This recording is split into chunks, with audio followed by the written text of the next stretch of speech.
பிதா குமாரன் பரிசுத்த ஆவியின் நாமத்தினாலே வாழ்த்துதலை தெரிவிக்கிறேன்.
தேவனே, தீங்குக்கு என்னை, துக்கத்துக்கும் விளக்கு என்னை காத்தலும் நீங்க அவங்களுக்காக வேண்டுகிற பொழுது ஓ மேல இருக்க கட்டு உடையும்பதாக நீ பெற வேண்டிய ஆசீர்வாதத்தை பெற ஆரம்பிப்ப. உன்னை விட்டு சென்றவன் கிட்ட வருவான், நீ நல்லா இருக்கிற, ஆச்சரியமா இருக்குது, 1 வருஷத்துல உங்க சேஞ்சஸை பார்க்கிறவனே, நீ கருத்தாய் போதிக்கிறவனாய் மாறுவான். நீ சொல்லுகிற போது சுவிசேஷம் அந்த இடத்துல வளரும். நீ பேசுகிற போது எரிச்சல் உள்ள தேவனை நீ அந்த இடத்துல பிரஸ்தாபப்படுத்து, அதை மறைக்காத. எங்க தேவன் வந்தா உனக்கு கடன் அடைஞ்சிடும் சிஸ்டர், வாங்க சிஸ்டர் சொன்னீங்கன்னா உன் கடன் அடையாது. வியாதி விலகிடும் சொல்லலாம், நீ வியாதி விலகாது. மருந்து சாப்பிட்டாதான் உலகத்துல வியாதி விலகுவது போல வேதத்தின் வார்த்தையை அவன் அசைந்து பார்த்தாதான் அவன் வியாதி விலகும். யாராவது உனக்காக ஒரு செபித்தாக உனக்குள்ள இருக்கிற கட்டுகள் விலகும். ஏன் இங்க வராங்க என்ன தேடி? நான் tata பிர்லாவா? I am a servant of God. அதை வச்சு வராங்க. என்ன செய்யலாம்? ஆமா, உனக்கு நான் கொடுக்குறமா விடுதலை, நான் சொல்றவன் நீ சரியாயிடுவேன். நானா சொல்ல முடியும்? கருத்தாய் அவங்களுக்கு போதிக்கிற Christ is the real God. அந்நிய தேவர்களை நீ எது எதுக்கெல்லாம் மெசூசா இருக்கு, அதுல தேவனுடைய நாமங்கள் அந்த ஆல்பபெட்ஸ் குறிச்சிருக்கும். அது ஒவ்வொரு ஆல்பபெட்டுக்கும் ஒவ்வொரு அர்த்தங்கள். அடுத்தது டெப்லிங் சொல்லுவாங்க. டெப்லிங் இந்த கையில ஒரு பாக்ஸ் மாதிரி வச்சு சுத்திட்டு நடுவில் வச்சு அதை சுற்றுவாங்க. இதெல்லாம் ஞாபகக்குறியாக வைத்திருந்து ஒரு பிரேயர் பிள்ளைகளுக்கு கற்றுக் கொடுக்கும் போது ஒவ்வொரு கற்றுக் கொடுக்கணும். பிரேயர் ஷாலை பற்றி கற்றுக் கொடுக்கணும். இது ஒரு மெனோரா, இது பேர் மெனோரா. இந்த மெனோராவை பற்றி கற்றுக் கொடுக்கணும். ஷெஃபா, இது பேரு எக்காலத்தை குறித்து கற்றுக் கொடுக்கணும். அப்படி லாஸ்ட் சப்பரை நாங்கள் ஒரு தட்டு வச்சிருக்கிறோம். அங்க எது பகிர்க்கப்பட்டதோ அந்த தட்டு நான் உள்ள வச்சிருக்கேன். தோராவை கற்றுக் கொடுக்கணும். பிள்ளைகளுக்கு வளரும் போதே இதை கற்றுக் கொடுக்கணும். இப்போ இஸ்ரேல் தேசத்துல எப்படி குழந்தை வளர்ற போதே அந்த குழந்தைய சைட் சீன் கொடுத்து போவாங்க, அப்படியே கொடுத்து போவாங்க. அப்படியே கொல்கத்தாக்கு மலைக்கு போது இங்கதாமா இயேசுவை சிலுவையில் அடைந்தாங்க, அந்த குழந்தைக்கு கற்றுக் கொடுப்பாங்க. அங்கிருந்து அப்படியே போவாங்க, இதாமா யோர்தான் நதி, இங்கதான் ஜீசஸ் அவர் மகிமையா ஞானஸ்நானம் எடுத்தாரு. இன்னொரு இடம் கூட்டு போவாங்க, இதாமா கலிலேயா கடல். இந்த கலிலேயா கடலுக்கு பேர் இன்னொரு பேர் உண்டு, கணேசருக்கு கடலோ, இதுக்கு தான் பேருன்னு கற்றுக் கொடுப்பாங்க. அங்கிருந்து இப்படி வந்தோம்னா இதான் பேதுரு மாமி இருந்த வீடு, இதான் மரியாதை இருந்த வீடு. இதெல்லாம் அந்த ஊர்ல அந்த பிள்ளைகளுக்கு கற்றுக் கொடுப்பாங்க. உங்களுக்கு எனக்கு அங்க கூட்டு போய் கற்றுக் கொடுக்க முடியுமா? ஆனா பைபிள்ல பின்னாடி ஒரு மேப் இருக்கு. எல்லா பைபிளையும் இருக்கு மேப். என்னைக்காவது ஒருத்தர் உங்க குழந்தைகளுக்கு அந்த மேப்பை பார்த்து இதுதான் இஸ்ரேல் தேசம் என்னைக்காவது சொல்லி கொடுத்துருக்கீங்களா? சொல்லி கொடுத்துருக்கீங்களா? இப்ப இஸ்ரேல் தேசம் நீங்க போக முடியாதா? நான் மேப்பை பார்க்கலாம், கண்ணு இருக்குதா? பார்க்க முடியுதா? அதை என்னைக்காவது ஆராய்ந்து பார்த்திருக்கிறீங்களா? நான் ஒரு புஸ்தகம் வச்சிருக்கிறேன். 3000 ஆண்டுகளுக்கு முன்பாக அந்த நாட்டுக்கு பேர் என்ன, இப்ப அந்த நாட்டுக்கு பேர் என்னன்னு அதுக்கு ஒரு புக் வச்சு. இந்த புஸ்தகம் இந்தியாவில் எத்தனை பேருக்கு இருக்குன்னு எனக்கு தெரியாது. காசு கொடுத்து வாங்குறதுக்கு வீட்டில் ஏதாவது வாங்கிக்கலாம்னு சொல்லி இதை வாங்க மாட்டாங்க. மேப் தெரியுதுங்களா? இதை எடுத்தீங்கன்னா 4000 ஆண்டுகளுக்கு முன்பாக இந்த மேப் எப்படி இருந்தது, இதுக்கு என்ன பேருன்னு தெரியும். ஆனால் இந்திய காலகட்டத்தில் என்னன்னு இந்த பிளாஸ்டிக் பேப்பரை இதை மடிச்சு இப்படி விட்டீங்கன்னா அதே மேப் மேல அதே ஊருக்கு இன்னைக்கு என்ன பேராக மாறி இருக்கிறது. புரியுதுங்களா நான் சொல்றது உங்களுக்கு விளக்குதா?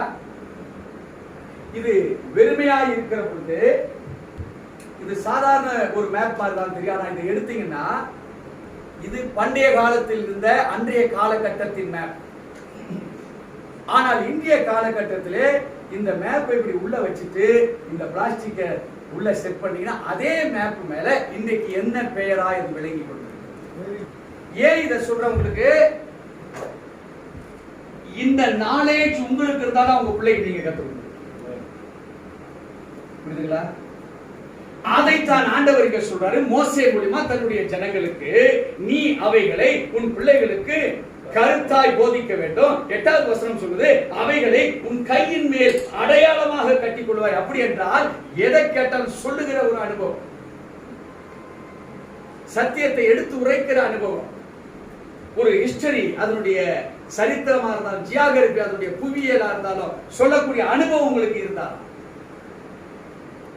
அருமையான தேவ ஜனமே, வெரி வெரி இம்பார்ட்டன்ட். நீங்கள் தேவனை இவைகள் அறியாமையினாலே பலர் இருக்கிறதுனால வேதம் சொல்லுகிறது அபார் என்கிற கோபம் அவருக்கு மூடப்பட்டது. ஷமா கேளுங்கள் உங்களுக்கு கொடுக்கப்படும் என்று சொல்லுகிறார். What to know about his story, அவருடைய சரித்திரம். ஹிஸ்டரி என்பதை பிரித்து பார்ப்பதால் ஹிஸ் ஸ்டோரி என்று பிரிக்கப்படும். அவருடைய சரித்திரம் தான் இந்த வேதாகம். இதை நாமளே அறியாத பொழுது நாம் யாருக்கு நாம கற்றுக் கொடுக்க முடியும்? அதனால்தான் அறியாமையினாலே நமக்குள் கட்டுகளும் பிரச்சனைகளும் போராட்டங்களும் உள்ளே இருக்கு. இப்ப அததான் இவர் சொல்றாரு 9வது வசனத்துல, அவைகளை உன்னை விட்டு உன் வீட்டு நிலைகளிலும் உன் வாசல்களிலும் எழுதுவாயாக. சரி, சைட்ல நீங்க போட்டு அதை நீங்க ஆணி அடிச்சு மாட்டிட்டீங்கன்னா உள்ள போகும்போது அப்பா கிட்டே அம்மா கிட்டே கேட்பான், அப்பா இது என்னப்பா இந்த 3வது எழுத்துடைய அடையாளம்? அப்படியா ராஜா? அவர் சொல்லி அந்த குழந்தை கற்று லைஃப் மாறு. இந்த உபாகம புஸ்தகத்திலே இந்த 1வது பகுதி கற்றுக்கொள்கிற பகுதியை குறித்து ஆண்டவர் சொன்னார்.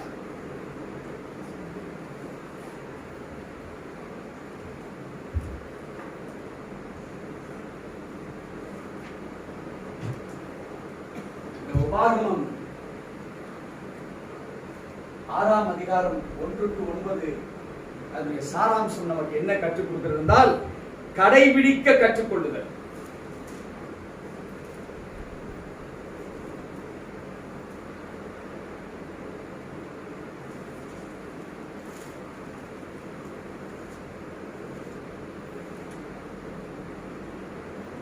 இது கடைபிடிக்க கற்றுக்கொள்ளுதல். இப்ப நம்ம பார்க்க போறோம் 10 13 இதே அதிகாரம் 10 13வது வசனம் வரைக்கும் நம்ம என்ன தெரிஞ்சுக்க போறோம்னு கேட்டீங்கன்னா, உனக்கு கிடைக்கும் ஆசீர்வாதம் ஆராதனை தேவனுக்கு மாத்திரமே. இங்கே ஆசீர்வாதம்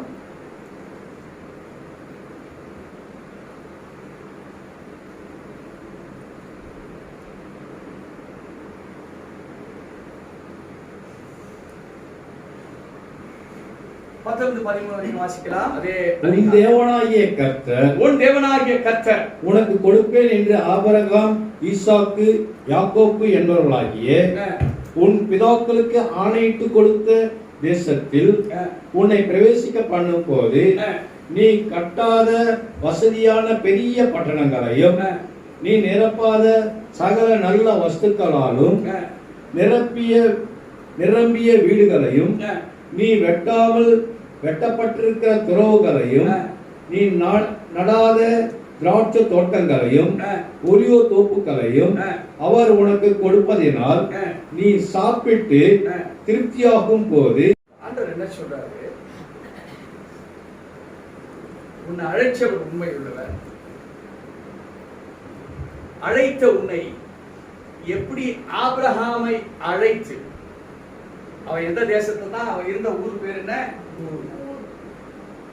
இதான் அவங்க ஊர் பேர். ஆபிரகாம் இருந்த ஊர் பேர் என்ன? ஊர்.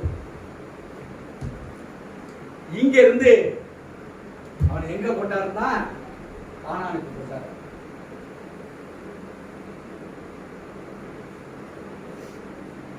ஆபிரகாமுக்கு அப்ப வயசு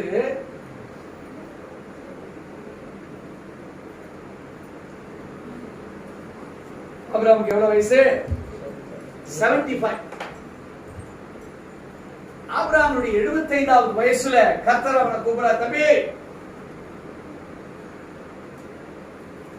நீ அங்கிருந்து கிளம்பு, ஊர் என்கிற தேசத்திலிருந்து நீ கிளம்பு.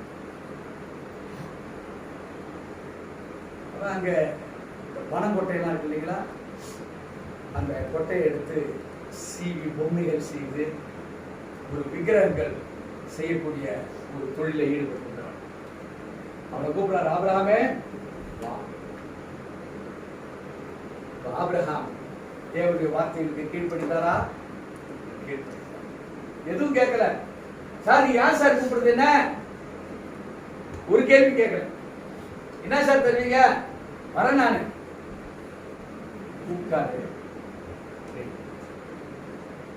ஆண்டவருக்கு முதல் மிஷனரி ஆபிரகாம் தான். கூப்பிட்டு இந்த தேசத்துக்கு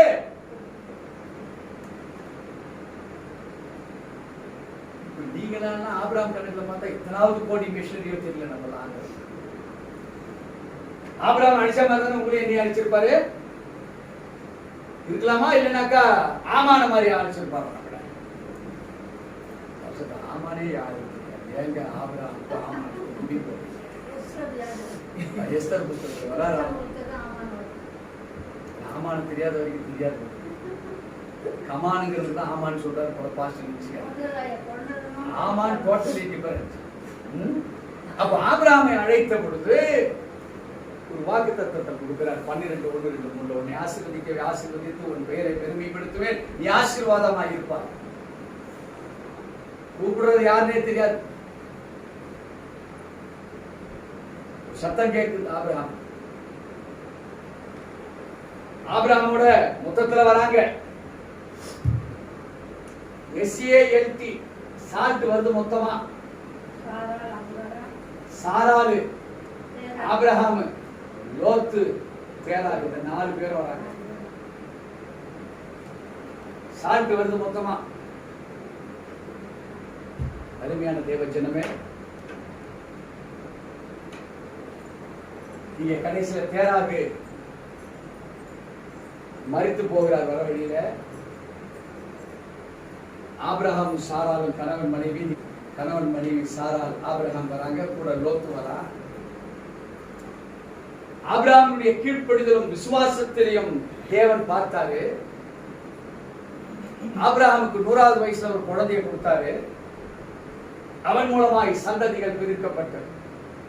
இங்கே வேதம் சொல்லுகிறது, உன் தேவனாகிய கர்த்தர் உனக்கு கொடுப்பேன் என்று ஆபிரகாம், ஈசாக்கு, யாக்கோபு என்பவர்களாகிய உன் பிதாக்களுக்கு ஆணையிட்டு கொடுத்த தேசத்தில் உன்னை பிரவேசிக்க பண்ணும்போது நீ கட்டாத வசதியான பெரிய பட்டணங்களையும் நீ நிரப்பாத சகல நல்ல வஸ்துக்களால் நிரம்பிய வீடுகளையும் நீ வெட்டாமல் வெட்டப்பட்டிருக்கிற துருவுகளையும் நீ நடாத திராட்சை தோட்டங்களையும் ஒளிவ தோப்புகளையும் அவர் உனக்கு கொடுப்பதினால் நீ சாப்பிட்டு திருப்தி ஆகும் போது இங்க ஒரு கணக்கு வைக்கிறார்.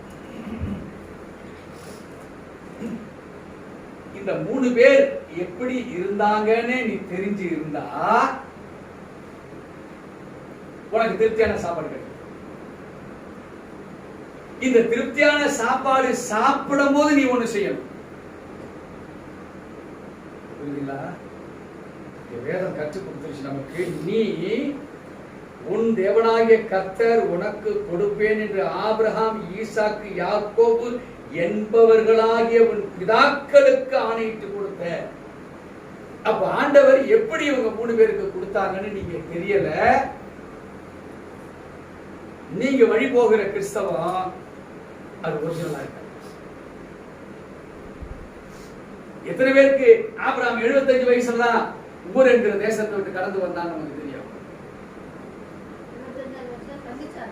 75 வயசுல கிளம்பி வராரு கானான் தேசம். பலருக்கு நம்மளுக்கு ஆனா பைபிள்ல தான் இருக்கு. ஒரு சின்ன எழுத்துல போட்டு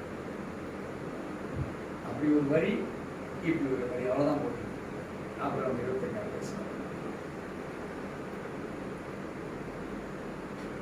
இந்த 75 இயர்ஸ்ல இந்த மனுஷனால என்னங்க செய்ய முடியும்? 75ல நீங்க நான் என்ன செய்ய முடியும்? இருக்கிறமோ இல்லையோ சந்தேகம் தானே. ஆனா 75ல அடிச்சுட்டு வராரு.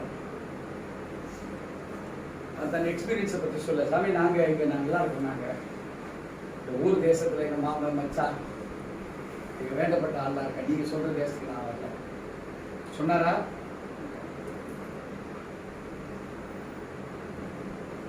இப்போ இந்த வசனம் என்னவோ 10வது வசனம் 11வது வசனம் சும்மா அவ்வளவுதான் இருக்குது. ஆனா அதை கத்துக்கணும்னா பல ஆண்டுகள். ஆனா விசுவாசத்துல செகண்ட்ல நீங்க புரிஞ்சுக்கிறாங்க. ஆண்டவர் இவங்களை கொண்டு ஏதோ ஒரு மகத்துவத்தை செய்திருக்கிறாரு. அந்த மகத்துவத்தை எனக்கு அவங்களுடைய சந்ததியில நான் வந்திருக்கிறேன். எது விசுவாசத்துல நீங்களும் நான் யாருடைய பிள்ளைங்க? ஆபிரகாமுடைய சந்ததியில வந்துட்டோம். இப்போ சொல்றாரு, எப்ப ஆபிரகாம் அதெல்லாம் வெட்டி வச்சிருக்கிறாருப்பா. ஆபிரகாம் தண்ணி கொடுக்கிற துருவை வெட்டி வச்சிருக்கிறாருப்பா. இல்லையோ அதை ஈசாக்கு சரி பண்ணி அந்த துருவை மறுபடியும் ரிப்பேர் பண்ணி வச்சிருக்கிறாங்க. இதெல்லாம் இயேசு கிறிஸ்துவுடைய ஆசீர்வாதத்துல நீங்களும் நான் அதை பெற போறோம். எப்ப பெறுவோம்? இவைகளை நீ அறிந்திருக்கிற, இந்த சரித்திரத்தை நீ அறிந்திருக்கிற பொழுது, வேதத்தை நீ கற்றிருக்கிற பொழுது, இதை கற்காம உனக்கு கிடைக்காது. கிடைக்காம ஆனா வேதத்துல சொல்லலாம், நீ நட்டாத மரத்தை நீ பாப்ப, நீ பறிப்ப. ஆனா எப்போங்கிறதா நீ படிச்சாதான் நீ நட வேண்டிய அவசியம். வாசிப்போம் பாஸ்டர், தொடர்ந்து 13 வரைக்கும் வாசி.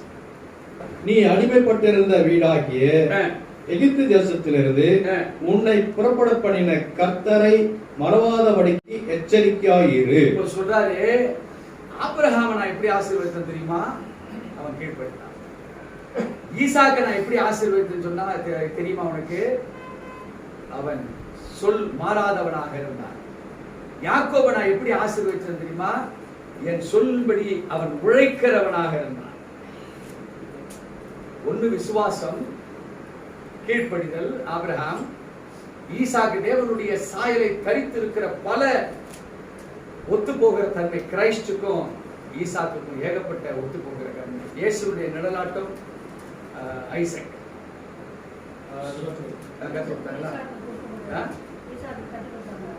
ஈசாக்கும் ஜீசஸ் கிரைஸ்ட் நிழலாட்டம். இவரை போலவே ஜீசஸ் என்ன சாயல் இருந்தாரோ அந்த சாயல். அதே போல யாக்கோபு பகிரங்கமான உழைப்பாளி, ரொம்ப உழைப்பாளி. சோ உழைப்புக்கு தேவன் 2 தனியா 4 தனியா 100 தனியா கொடுத்தாரு. அப்ப அருமையான தேவ ஜனமே, இங்க சொல்றாரு, நீ அடிமைப்பட்டிருந்த வீடாகிய எகிப்து தேசத்திலிருந்து உன்னை புறப்பட பண்ணின கர்த்தரை மறவாதபடிக்கு எச்சரிக்கையாயிரு. இங்க கூட நீங்க வந்திருக்கலாம். உங்களை எத்தனையோ பிசாசின் போராட்டத்திலிருந்து ஆண்டவர் விடுதலை கொடுத்திருப்பார். எத்தனையோ பிரச்சாரிலிருந்து உங்களை இயேசு சாமி விடுதலை கொடுத்திருப்பார். எத்தனையோ விதமான போராட்டங்கள், மன போராட்டங்கள் இருந்து நீங்க மீண்டு வந்திருப்பீங்க. அதான் எகிப்து தேசத்தில் நீ அடிமையாக இருந்த வீட்டிலிருந்து உன்னை நான் விடுதலை செய்தேன், அதை நீ மறவாத இருந்து சொல்றார். அப்படின்னா நான் மறக்கல பாஸ்டர், ஆனா ஆலயத்துக்கு தான் நான் வர முடியும். அது உண்மையிலே மறக்காத ஆலயம், உண்மையிலே மறக்காதவன் தசமபாகம் கொடுப்பான், உண்மையிலே மறக்காதவன் வெறுங்கையோட வருவான். உண்மையிலே மறக்காதவன் சபைக்காக ஜெபிப்பான், சபையில் இருக்கிற மக்களுக்காக ஜெபிப்பான். உண்மையிலே மறக்காதவன் தேவனுடைய சாயலை நாம் பின்பற்றணும், எனக்கு இன்னும் கற்றுக் கொடுங்கன்னு ஆண்டவரிடத்தில் கேட்பான். ஏன்னா அடிமைத்தனம் எவ்வளவு பகிரங்கமாக இருந்ததோ அந்த அடிமைத்தனத்திலிருந்து மீட்டெடுக்கிறது இன்னும் எவ்வளவு அதிகமா இருக்கும். அது மாத்திரம் சொன்னா பத்தாது, அவங்களை நடக்க வச்சு கொண்டாந்து கானான் தேசத்து வரைக்கும் பகலிலே மேக ஸ்தம்பமாகவும் இரவிலே அக்கினி ஸ்தம்பமாகவும் வாக்கு மாறாத தேவன் நம்மை நடத்தி வந்தார். இன்னைக்கு உங்களை எம்என்டிஎம் அவர் பாதுகாக்கலாம், நிச்சயமா இந்த படி ஏறி வர முடியாது. நம்ம படி ஏறும்போதே வழி கீழே. ஏன் இதை சொல்றேன்? அடிமைத்தனத்தினுடைய கட்டில் இருந்து நம்மை விடுதலை செய்த தேவனை நம்ம சொல்லிக்கிட்டே இருக்கோம். இதெல்லாம் ஆண்டவர் சொல்றாருங்க, நீ அடிமைப்பட்டிருந்த வீடாகிய எகிப்து தேசத்திலிருந்து உன்னை புறப்படுக பண்ணின கர்த்தரை மறவாதபடிக்கு நீ எச்சரிக்கையாய். நம்மளுக்குள் பெருமை வளர்ந்துடக்கூடாது, சுயம் வளர்ந்துடக்கூடாது. பல காரியங்கள் நான் தான், என்னை இல்லைனா முடியாது, வளர்ந்துடக்கூடாது. ஏன்னா அப்படிப்பட்ட அடிமையில உன்னை அடக்கி வச்சிருந்தா அங்கிருந்து உன்னை எடுத்த இப்ப வாள் என்ன பண்ணிட்டோம், அவுத்து விட்ட கதையா. அதுக்கு எச்சரிக்கையாய் இருக்கும்படி நமக்கு அங்கே விளக்கங்களை இங்கே தேவனாகிய கர்த்தர் நமக்கு அவர் தன்னுடைய மகிமையுள்ள வார்த்தையினால் நமக்கு இங்கே அவர் கொடுத்து கொண்டிருக்கிற அனுபவத்தை நாம் பார்த்து கொண்டிருக்கிறோம். தொடர்ந்து வாசிக்க கேட்போம். உன் தேவனாகிய கர்த்தருக்கு பயந்து, உன் தேவனாகிய கர்த்தருக்கு பயந்து அவருக்கே ஆராதனை செய்து, அவருடைய நாமத்தை கொண்டே ஆணையிடுவாயாக. அவருடைய நாமத்தை கொண்டே ஆணையிடுவாயாக. எதை நீ செய்யறதா இருந்தாலும் அவருடைய நாமத்தை கொண்டு செய்வதுதான் அது அவருக்கு ஆராதனையாக மாறும். அதைத்தான் இந்த 10-13 வரைக்கும் ஆசீர்வாதமும் தேவனை ஆராதிக்கிற முறைமைகளை குறித்து நாம் சொல்லப்பட்டிருக்கிறோம். சோ நீ பெற்றிருக்கிற ஆசீர்வாதத்தை கொண்டு தேவனை ஆராதிக்கிறவனாகி மாற வேண்டும். ஆபிரகாம் தேவனுக்கு ஆராதனை செய்தார், ஈசாக்கு தேவனுக்கு விசேஷித்த ஆராதனைகளை செய்தார், யாக்கோபு தேவனோடு கூட சஞ்சரித்து என்ன செய்யலாம், கடைசியில் ஆண்டவரே நீங்க என்ன ஆசீர்வதித்தாலுடைய நானே, ஏன்னா நீங்க கொடுத்திருக்கிற பரிவாரங்கள் எல்லாம் ஓகே, ஆனா நீங்க இப்ப என்ன ஆசீர்வதி, என்னடா எல்லாம் நான் தான்டா கொடுத்தேன், என்னடா என்ன கேட்கிற நீ, இதெல்லாம் பத்தாது, எங்க ஊர் உள்ள போகணும் நீதான் சாமி ஆசீர்வதி. ஆண்டவர் பார்த்தாரு, ஒரு கிள்ளு போட்டார் துறை. எதுக்காது? மாம்சத்தை விட்டு போட்டலா வெளியேவா. திட்டு தெரியுதா? ஆமா சாமி தெரியுது. அப்போ மாம்சத்துல ஏதோ இருக்கு. போட்ட உடனே கிள்ளு. அதுக்கப்புறம் எப்படி நடந்தா? வாங்க வீட்டுக்கு நீங்க இருந்தாதான் கிள்ளு, சின்ன கிள்ளு போட்டாரு. என்ன சுயம் ஏதோ இருக்கு. அவனுக்கு அவருக்கு தான் தெரியாது, அவனுக்கு தான் தெரியாது. ஆண்டவர் ஊருக்குள்ள போகும்போது ஏசா என்ன அடிச்சு காலி பண்ணாலும் பண்ணுவான்னு பார்த்தா ஓடியாரா ஏசா. கிட்ட வந்து பார்த்தா அடிதான் வரான்னு பார்த்தா அப்படியே ஓடுங்க. யாக்கோ தம்பி, நான் உன்னை கொலை பண்ணதுக்கு இருந்தேன்டா, மன்னிச்சிடுறா. காரணம் ஏன்? பரிவாரங்கள் ஆசீர்வாதங்கள்ல தேவன் நம்மளோடு கூட இருந்ததுதான் ஆசீர்வாதம். பணம் வரும், பணம் போகும், ஆஸ்தி வரும், அந்தஸ்து வரும், அது ஒரு நாள் போகும். ஆனால் ஆண்டவர் நம்மளோட இருக்கும்படியான ஆசீர்வாதத்தை கேட்டாங்க. சொல்றான் 13ஆவது வசனத்துல, உன் தேவனாகிய கர்த்தருக்கு பயந்து அவருக்கே ஆராதனை செய்து அவருடைய நாமத்தை கொண்டே ஆணையிடுவாயாக. கெட்டாத வீடு, நட்டாத தோட்டம், தோண்டப்படாத துருவு எல்லாம் இருக்கும் உனக்கு. ஆனா நீ என்ன மாத்திரம் ஆராதிக்கியா? கடுமையான தேவச்சனுடைய எண்ணங்கள், உன்னுடைய ஏக்கங்கள் எவ்வளவு உலக பிரகாரமாய் நீ சிந்திக்கிறியோ அதை காட்டிலும் அதிகமாக இங்கே தேவனை ஆராதிக்கக்கூடிய ஒரு அனுபவம் உனக்குள் அதிகமாய் சிந்தையிலே இருக்குமானால் இந்த ஆசீர்வாதத்துக்கு குறையே இருக்க. இது அதிகமா கொடுத்துட்டா இதை நீ மறந்து, ஆராதனை மறந்து. கொஞ்சம் கொடுத்து பாப்பாரு, கரெக்டா இருக்கியா, ஆராதனை செய்யறியா, மறுபடியும் கொஞ்சம் கொடுப்பாரு. ஆனா ஒரு ஸ்டேஜ்ல நீ மறப்பாயானால், இந்த ஆசீர்வாதத்தால், இந்த தேவனை ஆராதிப்பது மறப்பாயானால் நம்ம இடத்துல இருந்து எதை கொடுத்தாரோ அது சந்ததி சந்ததியாக கொஞ்சம் கொஞ்சமாக குறைச்சி எடுக்கட்டும். 4வது சந்ததி தேவனை மறந்தது, கொஞ்சத்தை எடுத்துருவார் ஆசீர்வாதம். 3வது சந்ததி கொஞ்சம் மறக்குது, இன்னும் கொஞ்சத்தை எடுத்துருவாரு. இப்ப நீங்களும் நானும் ஒருவேளை முதல் சந்ததியாக ஒன்றுமே இல்லாதவர்களாய் நாம் இருக்கலாம். ஆனால் இங்கே வேதம் சொல்லுகிறது, உன் தேவனாகிய கர்த்தருக்கு பயந்து அவருக்கே ஆராதனை செய்து அவருடைய நாமத்தை கொண்டே நீ ஆணையிடுவாயானால் இழந்து போனது எதுவாக இருந்தாலும் சரி, உன் சரீரமாக இருக்கலாம், உன் சுகமாக இருக்கலாம், உன் பெலனாக இருக்கலாம், உன் சொத்தாக இருக்கலாம், எது இப்ப உன்கிட்ட இல்லையோ, எதுக்காக ஏங்கி கொண்டிருக்கிறியோ, இதெல்லாம் என்கிட்ட இல்லையே, கர்த்தர் அதை 100 தனையாக அவரால் கொடுக்க முடியும். கர்த்தருக்கு நீ ஆராதனை செய்கிறோம். 3வது படியாக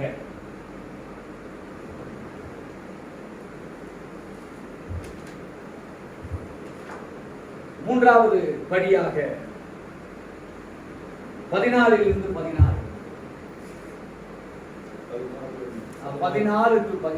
அது என்ன சொல்றதுன்னு கேட்டீங்கன்னா, தேவன் எப்படிப்பட்டவர் என்பதை நாம் பார்க்க போறோம். தேவன் எப்படிப்பட்டவர் வாசிக்க கேட்போம். 14, 15, 16. உன் தேவனாகிய கர்த்தருடைய கோபம் உன்மேல் மூண்டு உன்னை பூமியில் வைக்காமல் அழித்து போடாதபடிக்கு உங்களை சுற்றிலும் இருக்கிற ஜனங்களில் தேவர்களாகிய அந்நிய தேவர்களை பின்பற்றாது இருப்பீர்களாக. உன் நடுவில் இருக்கிற உன் தேவனாகிய கர்த்தர் எரிச்சலுள்ள தேவனாய் இருக்கிறாரே. நீங்கள் மாசாவிலே செய்தது போல உங்கள் தேவனாகிய கர்த்தரை பரீட்சை பாராதிருப்பாயாக. ஆண்டவர் இங்க மிக மிக தெளிவாய் சொல்லுகிறார்.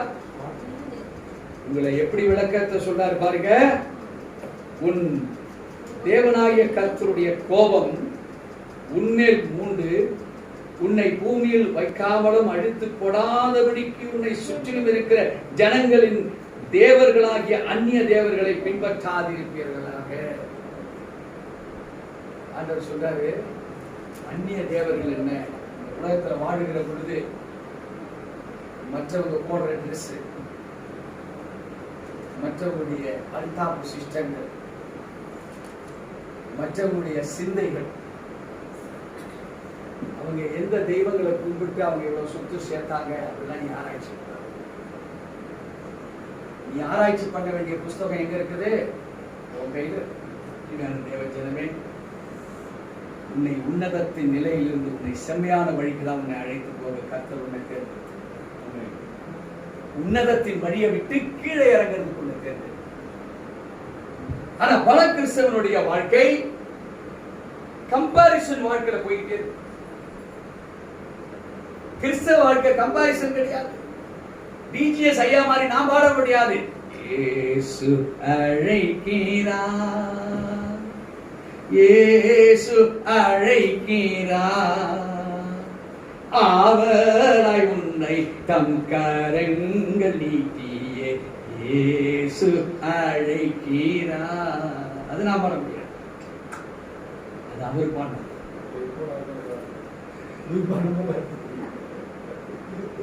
நான் என்னதான் குட்டிக்காரன் போட்டாலும்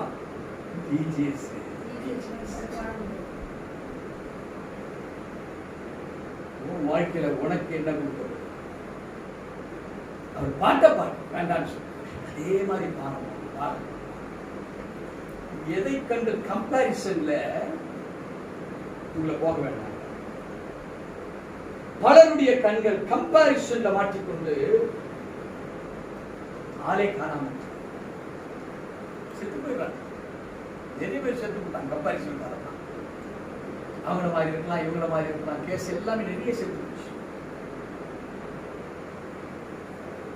மனநல பாதிப்பு, பிரச்சனைகள், போராட்டங்கள், அததான் இங்க தெளிவா சொல்றாரு இயேசு. தன்னுடைய வார்த்தை நமக்கு கற்றுக் கொடுக்கிறது. என்ன சொல்லுகிறது? மிக அழகாக, உன் தேவனாகிய கர்த்தருடைய கோபம் உன்மேல் மூண்டு உன்னை பூமியிலே வைக்காமல், அப்படின்னா அழிந்து போகிற தன்மை, அழிந்து போகாதபடிக்கு உன்னை சுற்றிலும் இருக்கிற ஜனங்களின் தேவர்களாகிய அந்நிய தேவர்களை பின்பற்றாதிருங்கள். ஒவ்வொரு you have been created as a monopoly. நீங்க தனித்தன்மை வாழ்ந்தவர். உங்களை போல ஒருத்தர் கிடையாது. இதை விட்டுட்டு ஏன் இன்னொருத்தரை போல நீங்க இருக்கணும்னு நினைக்கிறீங்க? அப்ப நம்ம டூப்ளிகேட்டா மாறணும். ஆனா நீங்க உங்களுக்கு யாரு? ஒரிஜினல். சோ உங்க ஒரிஜினாலிட்டியில கடவுளை கொண்டு வாங்க. அவன் எப்படி முன்னேறான்? அவன் எப்படி பெரியாரானா? அது தேவனுடைய விஷயம். அவர் ஒரு மண்பானையை லேசா செய்திருப்பாரு, ஒரு மண்பானையை கனமா செய்திருப்பாரு. அது மிதிட்டு செய்கிற அந்த குயவனுடைய அவன் இஷ்டம். புரியுதுங்களா? ஆனா நாம என்ன பண்றோம்? நம்ம தாட்டு நம்மளை பத்தியே இல்லாம கான்செப்ட் அலைவாயு சுற்றி திரியுது, எங்கெங்க சுற்றி. அதற்காக உங்களையும் என்னையும் தேவன் சிருஷ்டிக்கிறார். நம்ம சிந்தனையில ஒன்னே ஒண்ணுதான் இருக்கணும், அவரை குறிச்சிருக்கிறோம், அவர் எதிர்பார்ப்பு என்னன்னு தெரிஞ்சிருக்கிறோம், அவருடைய உழைப்பாக உன் கரங்கள் மாறணும், அவருடைய நடைகளாகவும் காற்றல் மாறணும், அவருடைய சிந்தைகளாக உங்க சிந்தை இருக்கிறதுக்கு உங்களுக்குள்ள அந்நிய தேவர்கள் இருக்காது. ஒரு சின்ன சின்ன காரியத்துல நீங்க வழி விலகுகிற பொழுது அந்நிய தேவர்கள் லைட்டா உன் மைண்ட்ல உள்ள வராங்க, லைட்டா உள்ள வராங்க, உன் மைண்ட குழப்பறாங்க. இப்போ கர்த்தரை பற்றுகிற விசுவாசம் இருந்தாலும் ஒரு செகண்ட் சேனல் ஒரு விசுவாசம் இங்க போயிட்டு, கர்த்தர் தான் உங்களுக்கு இல்லைன்னு சொல்லல, ஆனா ஒரு மாதிரி இப்போ ஒரு மாதிரி ஒரு செகண்ட் அனுபவம். இப்போ அதைத்தான் இங்கே தேவர்கள் என்று இங்க ஆண்டவர் சொல்றாரு. வசனத்தை வாசிக்கிற 14வது வசனம், உன் தேவனாகிய கர்த்தருடைய கோபம் உன்மேல் மூண்டு உன்னை பூமியில் வைக்காமல் அழிந்து போகாதபடிக்கு உங்களை சுற்றிலும் இருக்கிற ஜனங்களின் தேவர்களாகிய அந்நிய தேவர்களை பின்பற்றாதிருப்பீர்களாக. மாத்திரமல்ல, அவர் சொல்லுகிறார், அப்படி நீ பின்பற்றுகிறவர்களாக இருந்தீங்கன்னா உன் நடுவில் இருக்கிற உன் தேவனாகிய கர்த்தர் எரிச்சல் உள்ள தேவனாக இருக்கிறாரே. இன்னைக்கு உன் குடும்பத்தில் இருக்கிற, எங்க குடும்பத்தில் இருக்கிற பிரச்சனைகளோ, போராட்டங்களோ, பிரிவினைகளோ, பண கஷ்டங்களோ, திருமண தடைகளோ, திருமணமாகி பிரச்சனையோ, அகால மரணங்களோ, காரணம் எரிச்சல் உள்ள தேவன் நம்மை பழி வாங்கி இருக்கிறார். எரிச்சல் ஸ்பிளிட் பண்ணி பழி வாங்கினது பிசாசு கிடையாது. நம்ம பிசாசுன்னு சொல்லிடுவோம். வேற யாரும் இல்ல, எனக்கு முன்பாக வாழ்ந்த தலைமுறைகளும் நானும் தான் இருக்காங்க. அதனால அந்த திருச்சபையில தனி கட்டையா வந்து உட்கார்ந்து எனக்கு ஒருவரும் இல்லை. இந்தப்பா உனக்கு கட்டு இருக்கிறார், வீட்டம்மாவுக்கு கட்டு இருக்கிறார், சபைக்கு வாங்கப்படுறார், ஐயா அதெல்லாம் ஒண்ணு இல்லைங்க, அவர் பெரிய மேட்டரா வரமா. காரணம் தேவனுடைய எரிச்சல். அவங்க வந்து அனல் இருக்க வருவான். எப்ப வருவான்? தன்னை தானே தாழ்த்தி தன் பாவத்தை விட்டு ஜெபிக்கிற பொழுது தேவன் அந்த தேசத்துக்கே சேமத்தை விட்டு வாக்கிறார். அருமையான தேவ ஜனமே, இங்க இருக்கிற நீ உன் ஜனங்களுக்காக ஜெபிக்கிற பொழுது, ஆண்டவரே, முன்னோர்கள், என் கணவன், என் மனைவி, என் பிள்ளைங்க, என் தாத்தா, எங்க பாட்டி, எங்க அப்பா அம்மா உங்களை அறியாதனால இந்த மாதிரி ஆயிட்டோம்பா. இஸ்ரவேல் தேவனே, தீங்குக்கு என்னை, துக்கத்துக்கும் விலக்கி என்னை காத்தலும் நீங்க அவங்களுக்காக வேண்டுகிற பொழுது ஓ மேல இருக்க கட்டு உடனே நீ பெற வேண்டிய ஆசீர்வாதத்தை பெற ஆரம்பிக்க. உன்னை விட்டு சென்றவன் கிட்ட வருவான், நீ நல்லா இருக்கிற, ஆச்சரியமா இருக்குது, 2 வருஷத்துல உங்களுக்கு சேஞ்சஸ பார்க்கிறேன், நீ கருத்தாய் போதிக்கிறவனாய் மாறுவாய். நீ சொல்லுகிற பொழுது சுவிசேஷம் அந்த இடத்துல வளருது. நீ பேசுகிற போது எரிச்சல் உள்ள தேவனை நீ அந்த இடத்துல பிரஸ்தாபப்படுத்து, அதை மறைக்காத. எங்க தேவன் வந்தா உனக்கு கடன் அடைஞ்சிடும் சிஸ்டர், வாங்க சிஸ்டர் சொன்னீங்கன்னா உன் கடன் அடையாது. வியாதி விலகிடும் சொல்லலாம், நீ வியாதி விலகாது. மருந்து சாப்பிட்டாதான் உலகத்துல வியாதி விலகுவது போல வேதத்தின் வார்த்தையை அவன் அசைந்து பார்த்தாதான் அவன் வியாதி விலகும். யாராவது உனக்காக ஒரு செபித்தாதான் உனக்குள்ள இருக்கிற கட்டுகள் விலகும். ஏன் இங்க வராங்க என்ன தேடி? நான் Tata பிர்லாவா? I am a servant of God. அதை வச்சு வராங்க. என்ன செய்யலாம்? ஆமா, உனக்கு நான் கொடுக்குறமா விடுதலை, நான் சொல்றவன் நீ சரியாயிடுவேன். நானா சொல்ல முடியும்? கருத்தாய் அவங்களுக்கு போதிக்கிற Christ is the real cause. அந்நிய தேவர்களை நீ எது எதுக்கெல்லாம் பின்பற்றினியோ, எத்தனை தடவை உன் வார்த்தையினால அப்பாவுக்கு பதிலாக சித்தப்பாவை அப்பான்னு சொல்றியோ, பெத்த அப்பா நினைப்பாரு. எந்த ஒரு நாள் கூட கூப்பிட முடியாது. யாரையோ எவரையோ உறவுகளை சொல்றான். அருமையான தேவஜனமே, அழைத்தவர் உண்மையில் உன்னை அழைத்துட்டாரா? மாறார்.